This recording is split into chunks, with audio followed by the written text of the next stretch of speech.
तो नमस्कार। आज इस वीडियो में आपका स्वागत है लोन विद सोनू कुमार में। आज इस वीडियो में हम बात करने वाले हैं कि होम लोन क्या होता है, कैसे लिया जाता है, कौन कौन से प्रोडक्ट्स होम लोन में अवेलेबल होते हैं, क्या होम लोन को हम बीटी करा सकते हैं, क्या हमारा रेट ऑफ इंटरेस्ट कम हो सकता है। ये सारे के सारे क्वेश्चंस का आंसर आज हम इस वीडियो में करने वाले हैं। तो वीडियो स्टार्ट करने से पहले सभी से रिक्वेस्ट करूंगा कि आप चैनल को सब्सक्राइब जरूर कर दें, क्योंकि चैनल पे हम लोन एंड फाइनेंसिस की बातें करते हैं और सिर्फ बातें नहीं करते, आपको लोन करा के देते हैं, आपको समझाते हैं किस तरीके से आपको लोन लेना चाहिए, किस तरीके से नहीं लेना चाहिए, क्या आपके लिए बेस्ट है, क्या आपके लिए बेस्ट नहीं है। तो वीडियो स्टार्ट करते हैं। सबसे पहले ये समझते हैं कि होम लोन होता क्या है। तो होम लोन का सिंपल सा मतलब है जो लोन आप बैंक के पास जाते हैं जिस लोन को लेने के लिए, और जिस प्रॉपर्टी को परचेज करने के लिए। बेसिकली क्या है कि आपने मान लीजिए कोई प्रॉपर्टी पसंद करी, आपने वो प्रॉपर्टी खरीदने के लिए आप बैंक के पास गए लोन लेने के लिए, तो उसको होम लोन बोलते हैं। बहुत सारे लोगों को लगता है कि होम लोन और लोन अगेंस्ट प्रॉपर्टी एक ही होता है, बट दोनों के दोनों अलग अलग प्रोडक्ट हैं। होम लोन का सिंपल सा मतलब यह है कि जो प्रॉपर्टी आपकी नहीं है, आप उसको परचेज करने के लिए बैंक के पास गए हो लोन लेने के लिए। और लोन अगेंस्ट प्रॉपर्टी का मतलब है कि ये होता है कि आपकी प्रॉपर्टी आपके नाम है, आपके फादर साहब के नाम है, आपके मदर के नाम है, और उस प्रॉपर्टी पे आप लोन ले रहे हो, तो उसको बोलते हैं लोन अगेंस्ट प्रॉपर्टी। तो आई होप आपको समझ में आ गया हो कि होम लोन क्या होता है। तो होम लोन का दोबारा बता देता हूँ। होम लोन का सिंपल सा मतलब जो प्रॉपर्टी आपके नाम नहीं है, जो प्रॉपर्टी किसी और के नाम है और आप उस प्रॉपर्टी को परचेज करना चाहते हैं, उस प्रॉपर्टी को परचेज करने के लिए जो भी लोन की रिक्वायरमेंट है, उस लोन को जब आप लेते हैं तो उसको होम लोन बोलते हैं। तो होम लोन बेसिकली एक सिक्योर्ड लोन है। आपकी जो प्रॉपर्टी, तो होम लोन जो है ये एक सिक्योर्ड लोन है। आपकी प्रॉपर्टी के डॉक्यूमेंट्स बैंक के पास गिरवी रखे जाते हैं या बैंक के पास ही रखे जाते हैं। आप जब उसकी ईएमआई कंप्लीट कर देते हैं तो वो पेपर्स आपको मिल जाते हैं और जो लोन है वो ख़त्म हो जाता है। अब बात करते हैं कि जो होम लोन है वो कितने तरीके के लोगों को मिल सकता है। आप सैलरीड भी हो सकते हैं, आप सेल्फ एम्प्लॉयड भी हो सकते हैं, आप डॉक्टर हो सकते हैं, आप इंजीनियर हो सकते हैं, आप अपना बिजनेस भी कर रहे हो सकते हैं, तो आप कुछ भी हो सकते हैं। बट जो होम लोन है, होम लोन की जो कैटेगरी है, जो कस्टमर बेस है, वो दो ही तरीके से हम डिवाइड कर सकते हैं। या तो आप सैलरीड हो सकते हैं या आप अपना बिजनेस रन कर सकते हैं। अगर आप सैलरीड हैं तो आपकी जो इनकम है वो सैलरी स्लिप से ये काउंट करी जाती है कि आपकी सैलरी कितनी है, कितना आप खर्चे कर रहे हैं, कितनी आपकी ईएमआई चल रही है, ऑलरेडी अभी आप कितने लोन रन कर रहे हैं। और अगर आप सेल्फ एम्प्लॉयड हैं तो आपकी जो बैलेंस शीट है, आपकी जो बैलेंस शीट है, आईटीआर है, सीओआई है, प्रॉफिट एंड लॉस है, ये सारी चीज़ें देखी जाती हैं। तो अब बात करते हैं कि जो होम लोन है, होम लोन के अंदर जो प्रॉब्लम्स आती हैं, जो कॉमन क्वेश्चंस हैं, प्रॉब्लम्स क्या क्या आती हैं।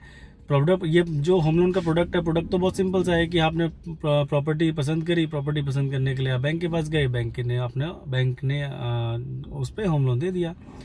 तो दिक्कत कहाँ आती है? तो दिक्कत आती है प्रॉपर्टी में। अब जो एक कॉमन क्वेश्चन ये है कि क्या मुझे जनरल पावर ऑफ अटर्नी पे होम लोन मिल सकता है? तो ऐसा बिल्कुल भी नहीं है। जनरल पावर ऑफ अटर्नी पे होम लोन नहीं मिलता है। अगर आप बात करोगे HDFC, Axis, ICICI, Kotak, Bajaj, Tata, Chola, Poonawalla, ये कुछ अच्छी एनबीएफसीज हैं जो होम लोन करती हैं, जिनमें से कोई भी एनबीएफसी ये अपने जनरल पावर ऑफ अटर्नी पे होम लोन नहीं करती है। इसके अलावा बहुत सारी एनबीएफसी, छोटी छोटी एनबीएफसीज हैं जो, इसके अलावा बहुत सारी कंपनियां ऐसी भी हैं जो छोटी छोटी एनबीएफसीज हैं जो जनरल पावर ऑफ अटर्नी पे लोन करती हैं। बट वो लोन थोड़े से कॉस्टली होते हैं और बहुत ज़्यादा अमाउंट के लोन नहीं होते हैं। इन जनरल अगर हम बात करें तो जनरल पावर ऑफ अटर्नी पे लोन नहीं होता है। आपका जो लोन होता है वो होता है आपकी रजिस्ट्री पे। अब रजिस्ट्री की बात करते हैं। रजिस्ट्री किसे कहते हैं? अब रजिस्ट्री का सिंपल सा मतलब ये होता है कि आपने प्रॉपर्टी पसंद करी, प्रॉपर्टी पसंद करने के बाद आप जो भी आपका एरिया है, जो भी आपका लोकल एरिया है, उस लोकल एरिया के एसडीएम ऑफिस में गए। एसडीएम ऑफिस में जाके आपने उस रजिस्ट्री की स्टैम्प ड्यूटी पे करी और आपने एसडीएम के सामने साइन करे कि ये प्रॉपर्टी हमने परचेज कर ली है और इसके अगेंस्ट में इतने रुपए हमने पे कर दिए हैं। तो रजिस्ट्री जिस प्रॉपर्टी की होगी उसी रजिस्ट्री पे बैंक लोन करता है। अब दिक्कत क्या, अब अगला क्वेश्चन आता है कि जब सारे अगर मान लीजिए रजिस्ट्री है तो भी कोई दिक्कत आ सकती है क्या, तो भी ऐसा कुछ हो सकता है क्या, क्या हमें प्रॉब्लम आई होम लोन लेने में? तो यस, बिल्कुल होता है। इसका क्या मतलब होता है कि जैसे मान लीजिए रजिस्ट्री है, अब रजिस्ट्री के अंदर क्योंकि ये गवर्नमेंट डॉक्यूमेंट है, गवर्नमेंट डॉक्यूमेंट में बहुत सारी चीज़ें म्यूटेशन है, किसी ने कुछ गलती कर दी, तो ये छोटी छोटी गलतियां होम लोन लेने में दिक्कत आती है। अब जैसे मान लीजिए HDFC बैंक है, तो HDFC बैंक क्या करता है, अगर रजिस्ट्री है और आपके एक फ्लोर पे 2 फ्लैट हैं और वो बिल्डर फ्लोर है तो लोन नहीं करता। लेकिन अगर आपका जो आपके एक फ्लोर पे 2 फ्लैट, 3 फ्लैट, 4 फ्लैट है और वो एक सोसाइटी है, एक रजिस्टर्ड सोसाइटी है, तो वहाँ पे HDFC बैंक लोन कर देगा। तो सबसे पहले ये बता देना कि सिर्फ ये देख के कि होम लोन हो जाएगा या नहीं हो जाएगा, ये थोड़ा सा मुश्किल होता है, क्योंकि हमें प्रॉपर्टी के डॉक्यूमेंट रीड करने होते हैं प्रॉपर्टी, तो ये बताना मुश्किल होता है कि कौन सा बैंक, कौन सी NBFC किस जगह पे कितना लोन प्रोवाइड करती है। तो इसके लिए हम क्या करते हैं, हम क्योंकि हमें लोन करते करते इतना टाइम हो गया है, तो एक अंदाज़ा लग जाता है कि हाँ, ये प्रॉपर्टी इस बैंक में इजीली हो जाएगी। और उससे पहले भी हम बैंक में डॉक्यूमेंट्स या प्रॉपर्टी डॉक्यूमेंट भेज के चेक करवा लेते हैं कि क्या ये प्रॉपर्टी वो रिस्पेक्टिव बैंक कर रहा है लोन। अगर वो लोन करता है तभी हम आपकी फ़ाइल उस बैंक में फॉरवर्ड करते हैं। तो अब बात करते हैं कि मैंने अभी प्रॉपर्टी की बात कर ली कि प्रॉपर्टी, अच्छा प्रॉपर्टी, अच्छा ये लोगों के माइंड में ये भी आता है कि अगर मुझे दुकान खरीदनी है, अगर मुझे कमर्शियल चीज़ें खरीदनी है, कमर्शियल प्लॉट खरीदना है, तो वो क्या मेरे को होम लोन हो सकता है? तो बिल्कुल हो सकता है। उसको हम कमर्शियल होम लोन बोलते हैं। वो आपका रेजिडेंशियल होम लोन नहीं होता, वो आपका कमर्शियल होम लोन होता है। तो आपके सारे तरीके के होम लोन सारे तरीके के होम लोन में हम डील करते हैं। आप अब बात करते हैं कि कौन से कस्टमर को कौन कौन से डॉक्यूमेंट्स हम मतलब देने होते हैं जिसके बेस पे होम लोन हो जाता है। तो सबसे पहले अगर हमने बात करी थी कि जो कस्टमर होते हैं, तो कस्टमर की जो प्रोफाइल होती है वो 2 तरीके से ही हो सकती है, या तो वो सैलरीड हो सकते हैं या वो सेल्फ एम्प्लॉयड हो सकते हैं। अगर मान लीजिए सैलरीड है तो सैलरीड के डॉक्यूमेंट क्या होंगे, पैन कार्ड, आधार कार्ड, 3 महीने की सैलरी स्लिप, 6 महीने की, 1 साल की बैंक स्टेटमेंट, एक फ़ोटो, एक अपना 2 साल के फॉर्म 26AS, और अपने जो भी आपकी वाइफ हैं या आपके फादर साहब हैं, अगर आप मैरिड हैं तो वाइफ, अगर आप मैरिड नहीं हैं तो फादर साहब या मदर, उनके PAN card, Aadhaar card as a co applicant. तो ये कुछ बेसिक डॉक्यूमेंट, और प्लस प्रॉपर्टी डॉक्यूमेंट्स की फ़ोटोकॉपी, ये कुछ बेसिक डॉक्यूमेंट्स हैं जो हमें आपकी फ़ाइल को चेक करने के लिए चाहिए होते हैं कि आपको लोन हम दे सकते हैं या नहीं दे सकते हैं। तो अब बात करते हैं कि अगले जो नेचर ऑफ जो प्रोफाइल है कस्टमर की, वो होती है सेल्फ एम्प्लॉयड। तो सेल्फ एम्प्लॉयड में आपका बिजनेस भी हो सकता है, आप डॉक्टर हो सकते हैं सेल्फ एम्प्लॉयड, आप सेल्फ एम्प्लॉयड वकील हो सकते हैं, आप सेल्फ एम्प्लॉयड बिजनेसमैन हो सकते हैं, आप सेल्फ एम्प्लॉयड CA हो सकते हैं। इन शॉर्ट, आप किसी के जॉब नहीं कर रहे, आपका अपना बिजनेस है और उस बिजनेस की आप ITR फाइल करते हो। अब बात करते हैं कि अगर आप सेल्फ एम्प्लॉयड हो तो आपको एक बेसिक डॉक्यूमेंट जो हमें देने होते हैं वो क्या देने होते हैं, जिससे कि हम चेक कर सकते हैं कि आपकी फ़ाइल किस तरीके से हो सकती है, नहीं हो सकती है। तो आपको क्या देना है, आपको अपना पैन कार्ड देना है, आधार कार्ड देना है, आपको GST सर्टिफिकेट हमें दिखाना है, अपना 1 साल की बैंक स्टेटमेंट दिखानी है, करंट अकाउंट, सेविंग अकाउंट दोनों, और आपकी 1 साल की बैंक स्टेटमेंट हो गई, 2 साल के फाइनेंशियल्स हो गए, ITR, COI, profit and loss, balance sheet, और अगर कोई एनेक्सर्स हैं तो वो, प्लस अपने GST रिटर्न्स, अगर आप सेल्फ एम्प्लॉयड हैं तो, क्योंकि GST रिटर्न आप फाइल करते होगे, और एक को एप्लीकेंट के लिए या तो अपने वाइफ या अपने फादर साहब, मदर को आप एज अ को एप्लीकेंट दे सकते हैं। ये कुछ बेसिक डॉक्यूमेंट होते हैं अगर हमें लोन को चेक करना है कि हम कर सकते हैं, नहीं कर सकते हैं, किस तरीके से कर सकते हैं, किस स्कीम में कर सकते हैं। ये कुछ बेसिक डॉक्यूमेंट्स होते हैं जिसको आपको देना होता है, सो दैट कि हम आपकी फ़ाइल को रीड कर सकें और ये समझ सकें कि कहाँ से आपका लोन हो सकता है।